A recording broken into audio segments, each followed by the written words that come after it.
Hey, what's up? This is Ross, and today I am going to be doing a review on Independence Day Resurgence that I saw over the weekend, and so this is going to have a few spoilers. So if you haven't seen the movie, then just to let you know, there's going to be some spoilers in here. Okay. All right. Here we go. Alright. Now, my opinion has changed since I went to go see it yesterday.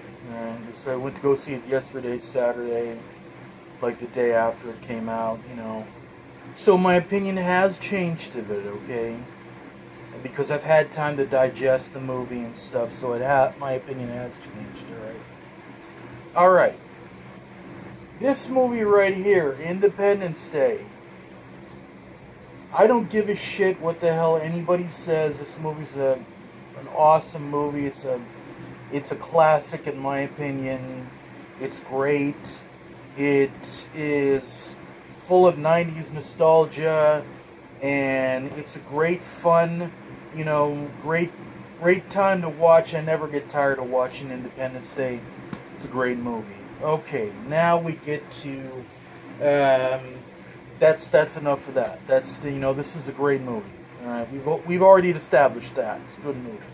All right, now we get to Independence Day Resurgence, which is basically the sequel to Independence Day. All right. Now we're talking about a 20-year gap here in between this movie and Independence Day Resurgence. So basically, humanity has had a long time to basically prepare itself for another alien attack so far, alright? Okay, so now there are people in the movie that are expecting it to happen, And one of them is Jeff Goldblum's character, who basically thinks that we haven't seen the last of these guys. Now, he doesn't think it's going to happen during the time of the movie until he sees the evidence that is there. The president is basically played by Celia Ward, and she is basically in kind of like still in kind of like a congratulatory stage after basically, the 20 years have passed, all right? So the difference is basically the humanity has gotten alien technology from these aliens from Independence Day that they have mixed into their society to give them a better defense on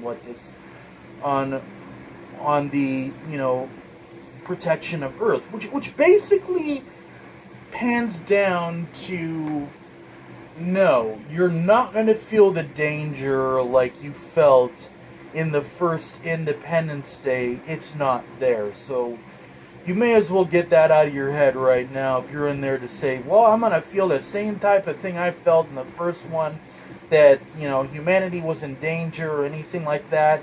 I did not feel that at all. And that, I believe, was like, well, I'll get to that later, but, okay, so in the middle of basically the president congratulating the so-called, they call it the War of 1996, a distress call was sent out from one of the crash ship, the only remaining crash ship that's available to inspect on the ground. One of the crash ships on the ground. The rest of the ships are out or disintegrated, but the only remaining crash ship sends out a distress call, and basically the answer has been out there for 20 years, and the distress call has been answered. Now, basically, we have what is, the amount to the next invasion that is going to be happening. And that happens rather quickly in the course of the movie. In other words, that distress call was answered and another ship was sent out. This ship that is almost 20 times bigger than the one that was in the first Independence Day. We're talking about a 3,000-mile ship that covers most of the Pacific Ocean. In fact, this is just about as big as the Atlantic Ocean. Has been sent out. Alright. Now, the thing of it is that this ship basically comes down, and you have Will Smith's son in this, who apparently is Will Smith is nowhere to be found because he's basically dead. Something happened to a plane crash or something. But you have all the original cast in here, right? And then you have Liam Hemsworth in here, who basically, his acting is so bad in this that his acting is the equivalent of basically a dead log in this movie. I did not find any assurance of his character whatsoever, other than he was just kind of like just there just for the hell of it, This ship rains destruction on planet Earth with its anti-gravitational weapon that pretty much just picks up everything and just throws it and barfs it back down to the Earth, right? Okay, all this destruction starts happening, alright? And, of course, Dr. Oaken appears out of nowhere because he's in some fucking coma, right? Okay, so he's in a damn coma, okay? It's also played by Brent Spiner, who I would have to say is probably the stealing thing out of the whole damn movie. His part I enjoyed a lot. I don't know why I got such a kick out of his damn part, but it was very enjoyable. I liked seeing him back again. Alright. Even Jeff Goldblum looked like he did not want to be in this movie.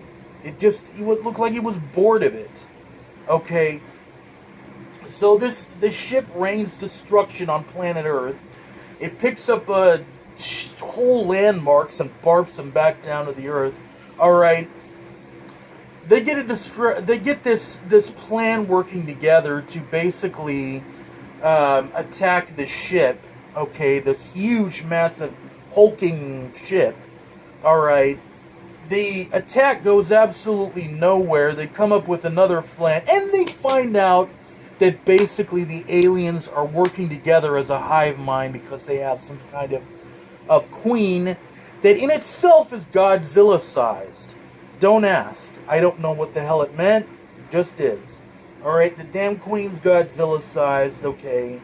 They come up with a plan to kind of go inside, take down its shields, just like the original one, but somehow they want to try to trap the queen inside the ship so that she can basically be destroyed inside of the ship, right?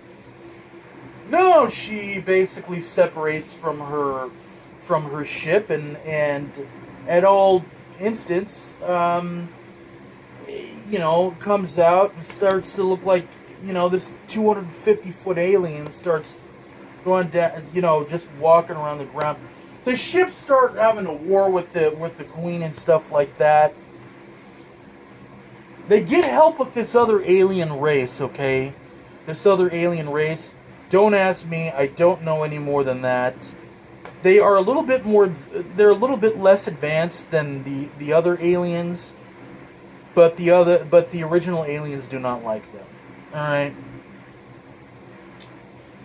All right. Everything. Just they have a war again with these aliens, okay, and basically they destroy the mothership and the queen. and everything ends fine. Okay, what did I think about the movie itself? All right, I was hoping so much that this would be like the one movie that I would absolutely, I wanted to go see this so bad, because it was the one movie that I was looking forward to this summer, even more than Captain America: Civil War. And I come out of the theater and I'm thinking, you know, you come out of a theater because you want to watch a movie, and then it just turns out to kind of just disappoint you. And it just disappointed me. It just wasn't that great. You know? And it really makes me lose hope for this summer as far as movies goes. That this summer has kind of become lousy. I mean,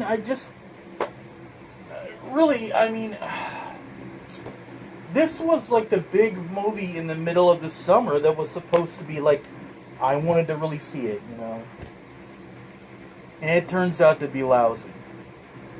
So I'm sitting here thinking, God, this was the only movie that I was like really kind of, I don't know. I mean, no, it wasn't that great.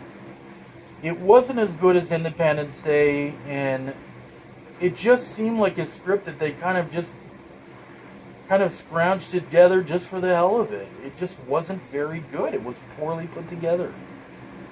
It just was not good. And the lines were just, you know, Liam Hemsworth was a dead rock in the movie. It was just not good.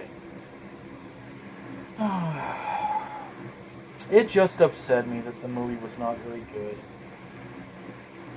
I don't know. So, yes, of course, the movie leaves off where it's like Independence Day 3. And I'm thinking, do we really need one if this movie was that bad? I don't know. So I'm giving this movie about 2 stars out of 3. I mean, out of 5. 2 stars out of 5. It wasn't that great. It just was not good. And I was hoping it was going to be so much better. I really was. But, you know, it just was not. So if you're going in to see an amazing movie that you think is going to be better than Independence Day, you're going to be sorely mistaken. Even if you are, like, really into these type of movies, these destruction type of movies, no, you're going to be pretty upset. You're going to be pretty let down. Thank you for watching, and I will see you later.